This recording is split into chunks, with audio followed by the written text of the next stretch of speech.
ahora sí estamos en comunicación con una de las mejores periodistas, mejores escritoras que tenemos acá en la Argentina, Josefina Licitra. Muy buenas tardes, Esteban del Campo te saluda.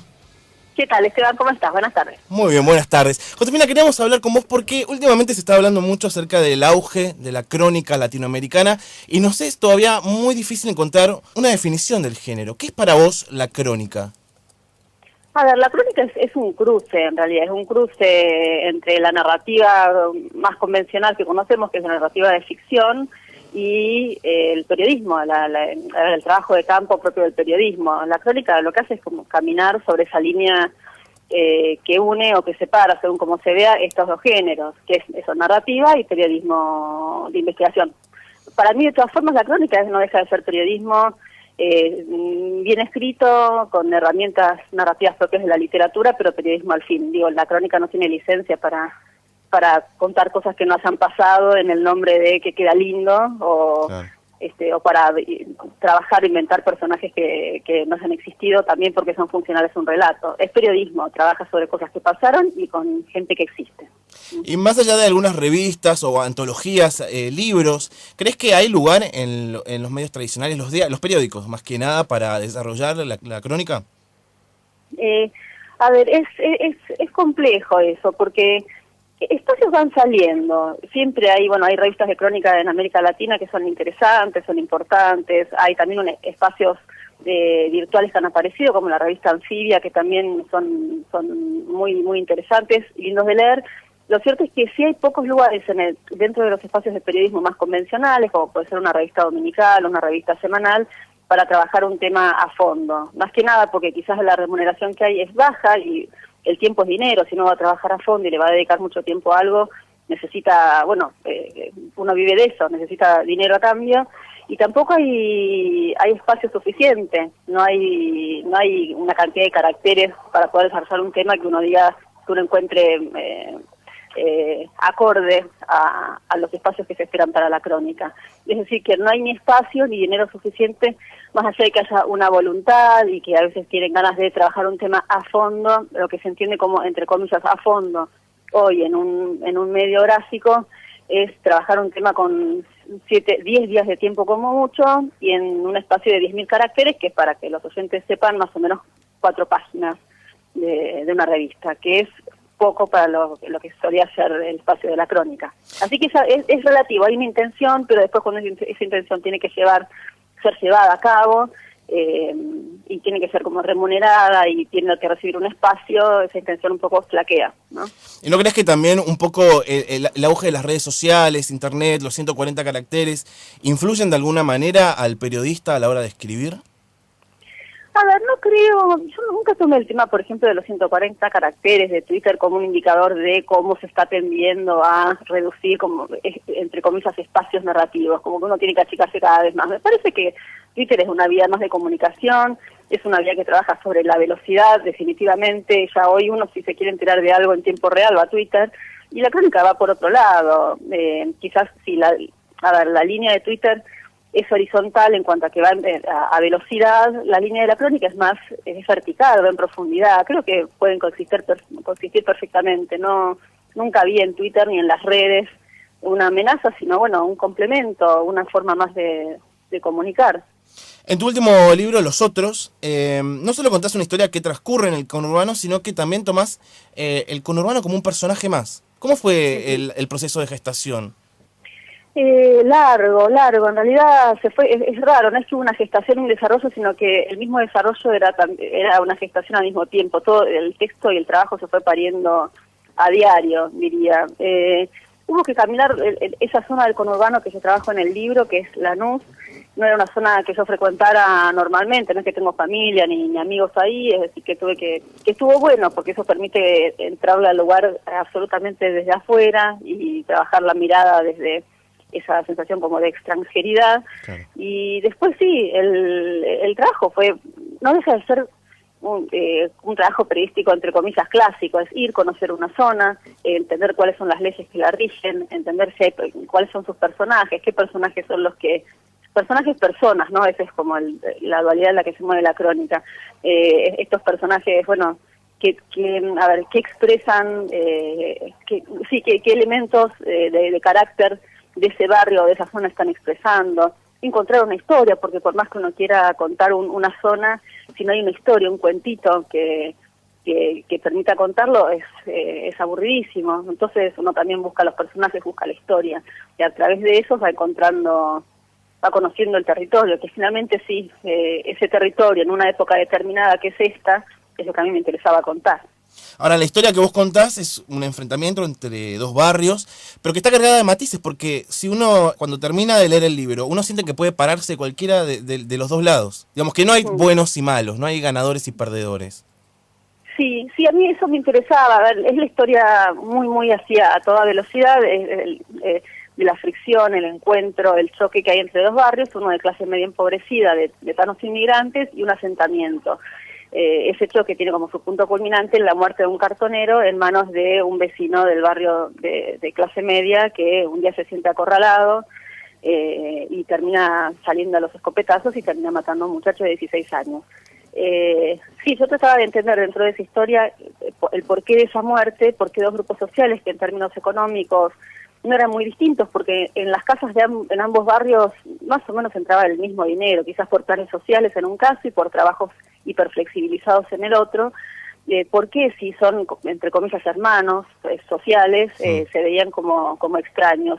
Y claro, lo que uno termina viendo en esos casos es que, y era lo interesante de la historia, que uno no puede identificar el bueno, la figura del bueno y la figura del malo, y quizás eso es lo que le daba la condición trágica al asunto, que es que la tragedia por definición es como la pelea de lo justo contra lo justo. Y acá, bueno, había dos puntos de vista que si uno los atendía, los podía entender, y estaban enfrentados, y era tratar de desglosar, de desentramar un poco ese enfrentamiento y ver cómo se había llegado hasta ahí, con la certeza de que uno no iba a encontrar, insisto, un culpable absoluto, no más allá de que la muerte tiene un culpable y que está en este momento preso.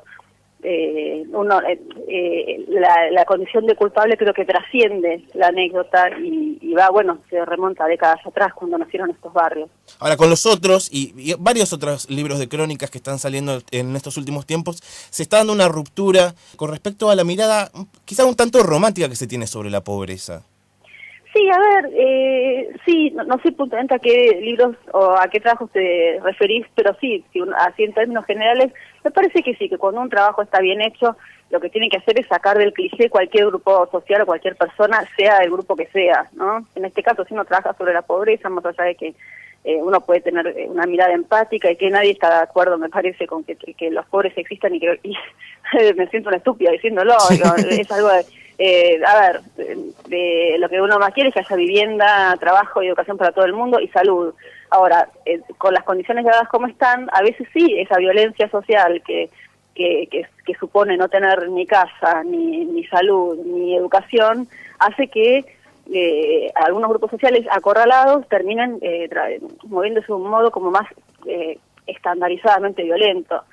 Pero, a ver, qué sé yo, en todas las clases hay situaciones de violencia, pero lo que me parece que uno tiene que poder hacer es que si uno está trabajando supongamos, en clase media baja y baja, en el nombre de la corrección política uno no puede decir que está todo bien y que son todos pobres pero honrados. Como en todos lados, hay gente buena y hay gente mala y uno tiene que poder enunciar eso, porque finalmente esa mirada tan como de cliché es la que hace que otro día, cuando estás trabajando sobre la clase media o la clase alta, también cometas un acto de injusticia al englobar todos bajo un mismo, bueno, como una misma condición de carácter de clase.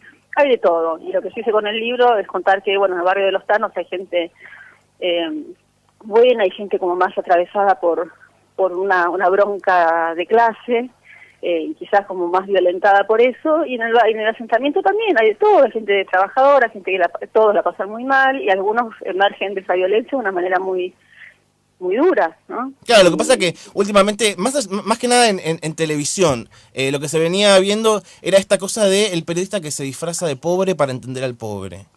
Ah, no, bueno, sí, el periodista se hace, sí. No, sí, me acuerdo que en su momento, cuando estaba trabajando en Crítica de la Argentina, había hecho una contratapa sobre algo que me había parecido tremendo. Que de la Liga era.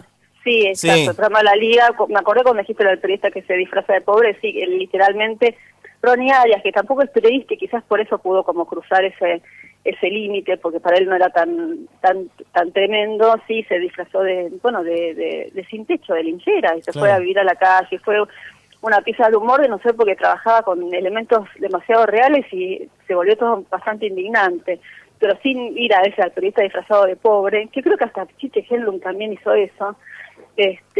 Más allá de eso, sí hay como una mirada, absolutamente correcta y autocomplaciente de la pobreza. Cuando en algún momento sí estaba al aire la Liga, si bien había informes que eran interesantes y también dependía de quién fuera el entrevistador, el periodista que hacía el informe, uno encontraba así situaciones en las que la lectura era pobres los pobres, lloro en cámaras porque veo muchos pobres, y después todos se volvieron a su casa a pedir el sushi. Y entonces, eso es lo que un poco me molesta, dado que todos tenemos un origen de clase, somos gente de clase media, no hagamos como que somos como ellos, porque es mentira.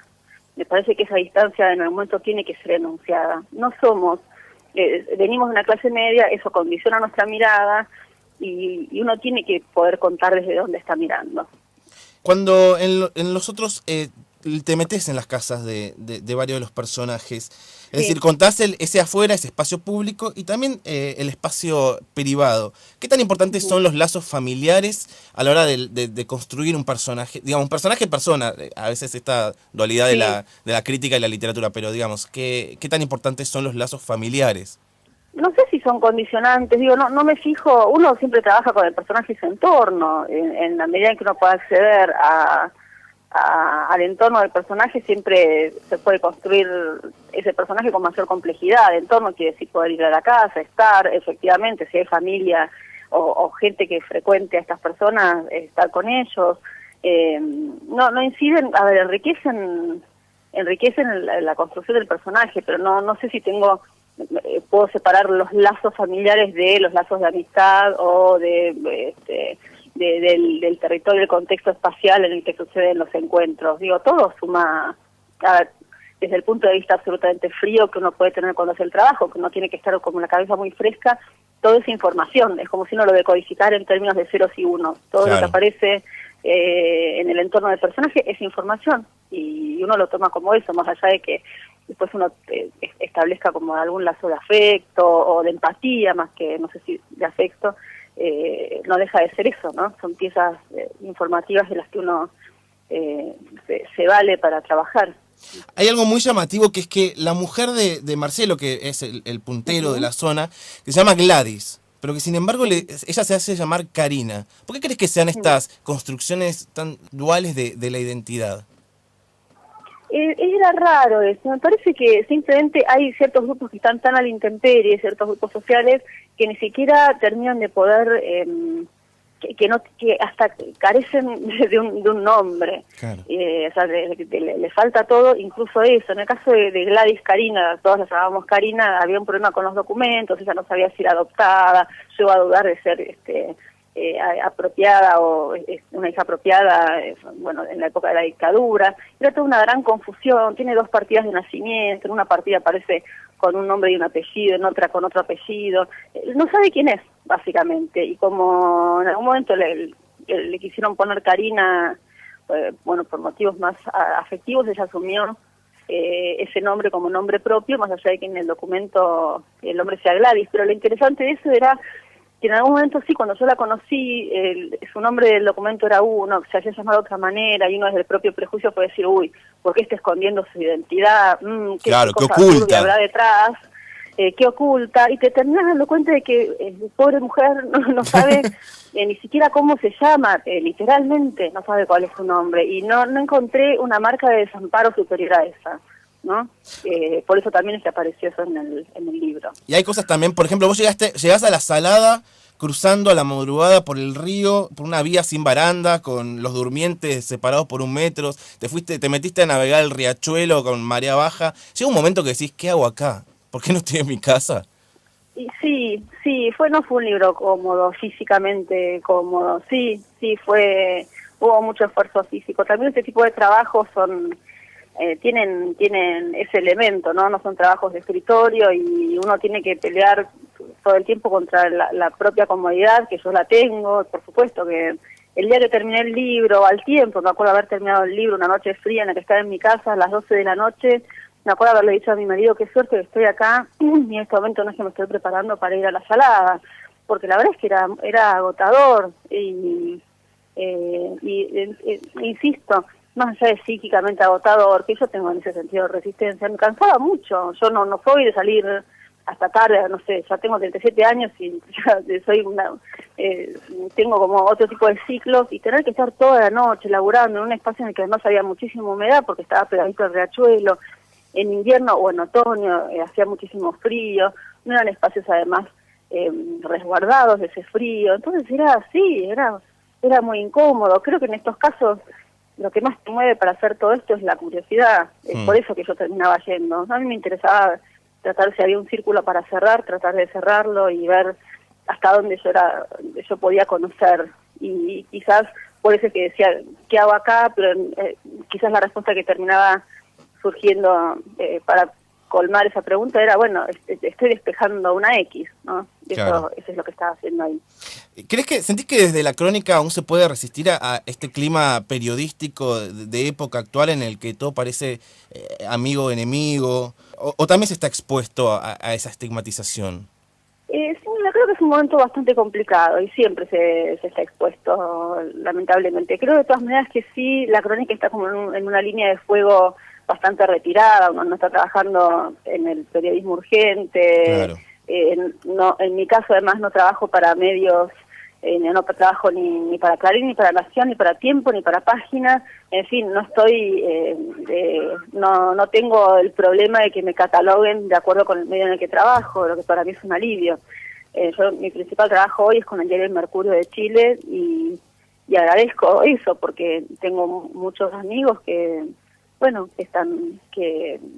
pueden trabajar con tranquilidad, más allá de que ya los trabajos de por sí tienen sus bemoles, de encima tener que estar respondiendo por la ideología del medio para el que trabajás como si vos fueras el medio, es muy duro. Y sí, yo en mi caso, por los medios en los que estoy trabajando, estoy un poco por afuera de eso, y además es cierto que al trabajar en crónica uno tiene espacio para no hacer lecturas maniqueas de nada, sino para trabajar los temas a fondo, y es más fácil no quedar catalogado como un periodista que está a favor o en contra de nada. Claro, no es tan lineal. Es decir, podés zafar de esta acusación que se da de que o que sos destituyente o que sos una militante paga por el gobierno.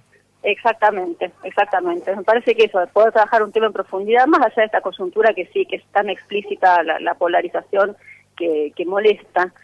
Más allá de la coyuntura, siempre uno puede correr el riesgo de haber quedado a favor o en contra de algo. Y una de las posibilidades que da este tipo de trabajo es cuando uno trabaja con tiempo y trata de apostar como a la polifonía, la pluralidad de voces, es, que no quede claro, más allá de que pueda notarse una empatía, que no te quede tan claro a favor de qué está quien escribe, por lo menos no de una manera muy explícita.